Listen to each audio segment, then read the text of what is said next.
मैं अब बुलाना चाहूंगा हमारे प्रधान संपादक सर श्री संतोष चौधरी जी को कि वो मंच पर आए और हमारे परिवार की तरफ से और समसामयिक घटना क्षेत्र की तरफ से आप सभी को एक संबोधन प्रस्तुत करें। श्री चौधरी सर, बहुत बहुत धन्यवाद और जोरदार तालियों का स्वागत किया जाए।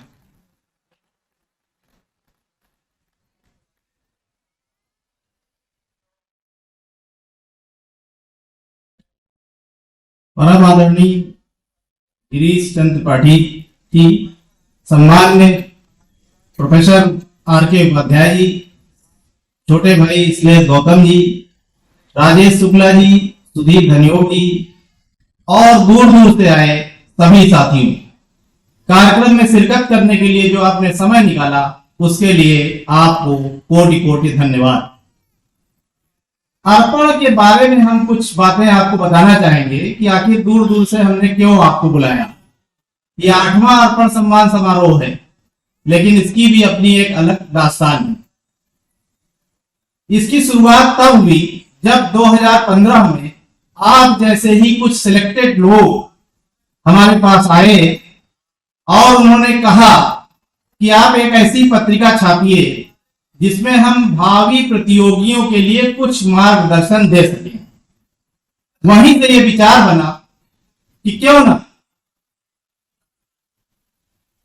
अर्पण का भाव रखने वालों को सम्मानित भी किया जाए और साथ साथ आपके जो मार्गदर्शन प्राप्त हो भावी प्रतियोगियों के लिए उनको एक पत्रिका पुस्तिका के रूप में छाप कर निःशुल्क दिया जाए। तो हम लोग 8 अंकों से, ये 8वां अंक है, 7 अंक तक हो चुका है। आप द्वारा प्रस्तुत जो भी मार्गदर्शन होता है भावी प्रतियोगियों के लिए उसको हम लोग प्रकाशित करते हैं और उसको अपनी पत्रिका के साथ निःशुल्क वितरित करते हैं। उसका कोई चार्ज नहीं किया जाता है। पूरी तरह से अर्पण सम्मान समारोह व्यापारिक एकदम नहीं, पूरी तरह से गैर व्यापारिक है। इसमें व्यापार नहीं होता है, नॉन प्रोफेशनल है। हम आप द्वारा प्रस्तुत चीजों को प्राप्त करते हैं, एज इट इज जिस रूप में आप हमको देते हैं उसी रूप में हम पहुंचा देते हैं भावी प्रतियोगियों को। अब अर्पण का जो भाव है उसको और बखान करने के लिए एक मैं और संदर्भ देना चाहूंगा कि 300 साल पुरानी बात है। न्यूटन बगीचे में बैठे थे और एक सेब गिरा तो उन्होंने सोचा, विचारा, विमर्श किया और गुरुत्वाकर्षण का सिद्धांत निकाला। लेकिन उन्हीं के समय के, उन्हीं के समकालीन एक और मनीषी संत थे, रस्किन। उन्होंने कहा कि न्यूटन महोदय, ये ठीक है कि सेब ऊपर से नीचे गिरा, लेकिन ये दूसरी बात है, जो पहली बात है, जो महत्वपूर्ण बात है, वो आप बताइए कि जो सेब नीचे गिरा था उसका बीज जब प्रस्फुटित हुआ तो ऊपर जाके कैसे खिला, वहां से निकला, वो महत्वपूर्ण बात है। दोयम दर्जे की बात है कि सेब नीचे गिरा। इसको तो हम एडम एंड ईव के जमाने से देख रहे हैं कि सेब नीचे गिरता है, लेकिन सेब ऊपर कैसे जाकर के खिला जो बीज नीचे गिरा हुआ था। बाद में साइंस ने इसका शोध किया तो एक ग्रेविटेशनल थ्योरी के विपरीत लेविटेशनल थ्योरी भी स्थापित हुई।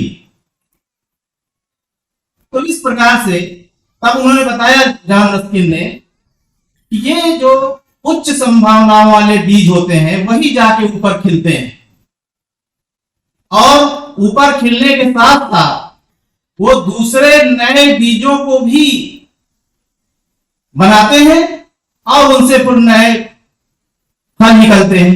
तो आप उसी तरह के उच्च संभावनाओं वाले फल हैं, उसी प्रकार के उच्च संभावनाओं वाले बीज हैं जो आप अर्पण के माध्यम से अपना मार्गदर्शन प्रदान करेंगे। वह दूर दूर तक जाएगा, उसका फल कोई एक पेड़ में वही नजदीक नहीं होगा, वो दूर दूर तक खिलेगा, शायद आपको मालूम भी ना हो, और उससे लोग लाभान्वित होंगे और आपको याद करेंगे। एक और व्यवस्था हम लोगों ने इस बार बनाई है, आप लोग अपनी सहमति दे सकते हैं, एक मेंटार बनने की। गरीब छात्रों को, जो लोग कोचिंग वगैरह नहीं कर सकते हैं, उनके लिए अगर आप मेंटार बन सकते हैं तो अपनी सहमति उसमें दे सकते हैं। एक दूसरी बात, शीघ्र ही आप लोगों का सम्मान समारोह प्रारंभ होगा। आप अपने नए कर्म क्षेत्र में जा रहे हैं, तो किस तरह से क्या अप्रोच होगी वो बात तो ठीक है, जब व्यवहारिक समय आएगा तो आप लोग उसको जरूर फेस करेंगे। मैं अपनी एक सरल साधारण बुद्धि से एक कहानी के माध्यम से मैं बताना चाहता हूं कि किस तरह का अप्रोच आपका रहना चाहिए या हो सकता है, या हमारे संत मनीषी किस प्रकार का अप्रोच रखते रहे हैं। बहुत पुरानी बात है, एक सम्राट के जो सबसे बड़े प्रशासनिक अधिकारी थे वो रिटायर हो गए, तो उनके स्थान पर नए प्रशासनिक अधिकारी के चयन की बात हुई।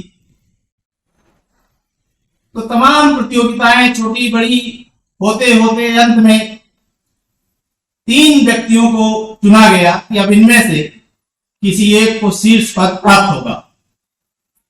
अब जैसे केवल आजकल ही नहीं पेपर आउट हो जाता है, उस समय भी अफवाह फैली, पेपर आउट हो गया कि राजा एक कमरे में तीनों लोगों को बंद कर देगा और एक गणितीय गणनाओं वाला एक ताला लगा देगा, और जो भी उसको खोल करके पहले आ जाएगा वही इस राज्य का सबसे बड़ा प्रशासनिक अधिकारी बन जाएगा। तो बहरहाल जैसे ही उन्होंने सुना पेपर आउट हो गया था, पेपर ना आउट हो तो भी परेशानी कि क्या आएगा, और पेपर आउट हो जाए उससे ज्यादा परेशानी कि चलिए इस चीज को तो पढ़ लेते हैं। तो गणितीय गणनाओं वाली किताबें, इंजीनियरिंग शास्त्र, तमाम लोग रातों रात खरीद करके ले आए, क्योंकि अगली ही सुबह परीक्षा होनी थी, और उसको पढ़ने लगे। 3 लोग थे, दो ने तो ऐसा किया, पढ़ने लगे सारे शास्त्र की, किसी प्रकार से उसकी बुद्धि सुलझ जाए और हम लोग जान जाए कि गणितीय गणनाओं वाला ताले को कैसे खोल करके उसमें बाहर हम आ सकते हैं। लेकिन एक तीसरा जो आदमी था वो चुपचाप बैठा रहा, ना उसने कोई किताब पढ़ी, वो सो गया। और सुबह सुबह इन लोगों ने तो जब किताबें पढ़ ली तो दिमाग तो ऐसे ही बनना गया कि अब सब कुछ गणित जैसा दिखने लगा, और सुबह अगर उनसे 2 और 2 पूछिए तो 4 भी शायद ना बता पाए। लेकिन एक व्यक्ति सो गया चुपचाप, तो तीनों व्यक्ति सुबह पहुंचे परीक्षा देने, और जैसा कि अनुमान था ये बात सही निकली। वही बात थी जो पेपर आउट हुआ था, यानी जिस प्रकार की अफवाह फैली थी, राजा ने उनको एक कमरे में तीनों लोगों को बंद कर दिया, और बंद करने के बाद वो लोग 2 जो थे वो कुछ किताबें भी उठा रहे थे। जैसे तमाम लोग किताबें अपने दिमाग में भी भर लेते हैं, लास्ट में भी कुछ लिख पढ़ लेते हैं, तो उस तरह से उन्होंने भी किया, वहां भी पढ़ने लगे। ताले को देखा, ताला क्या था, पूरा इंजीनियरिंग शास्त्र था, उस पर गणितीय सूत्र लिखे हुए थे, और बहुत भारी ताला था, जैसे कोई मशीन हो, देख के ही घबराहट हो जाए। तो उन लोगों ने वहां भी किताबें पढ़ना शुरू किया कि कैसे इनको खोला जाए, और उसी में तल्लीन हो गए। और एक जो तीसरा व्यक्ति जिसने कुछ नहीं पढ़ा था वो शांतिपूर्वक बैठा रहा, और सोच विचार की मुद्रा में भी नहीं लगा, क्योंकि सोचते विचारते कुछ तो सलवटें बैठती हैं, सलवटें उठती हैं। उसने भी कुछ भी उसने नहीं दर्शाया कि वो कोई विचार भी कर रहा, और वो इतने तल्लीन हो गए कि उनको ध्यान ही नहीं रहा कि हम करने क्या आए हैं।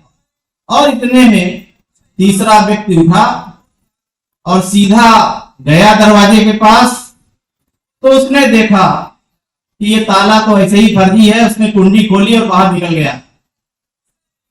यानी वो ताला नकली ताला लगा हुआ था, बस केवल कुंडी खोल के निकल जाना था। थोड़ी देर बाद राजा के साथ उसने प्रवेश किया कमरे में। उसने कहा, शास्त्रियों गणितज्ञों अब बंद करो, जिसको निकलना था वो निकल गया। तो इस प्रकार से वो सबसे बड़ा प्रशासनिक अधिकारी चुन लिया गया।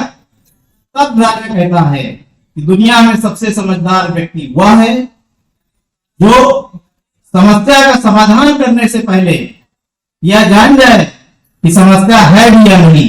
ऐसी तमाम समस्याएं आप लोगों के सामने आएंगी, बहुत सी ऐसी समस्याएं होंगी जो वास्तव में समस्या नहीं होगी या इतनी छोटी होगी जिसको आप अपने चातुर्य से तुरंत हल करने में सक्षम होंगे, उसको समस्या की तरह देखने की जरूरत नहीं पड़ेगी। आप लोग बहुत दूर दूर से आए, उसके लिए पुनः एक बार धन्यवाद।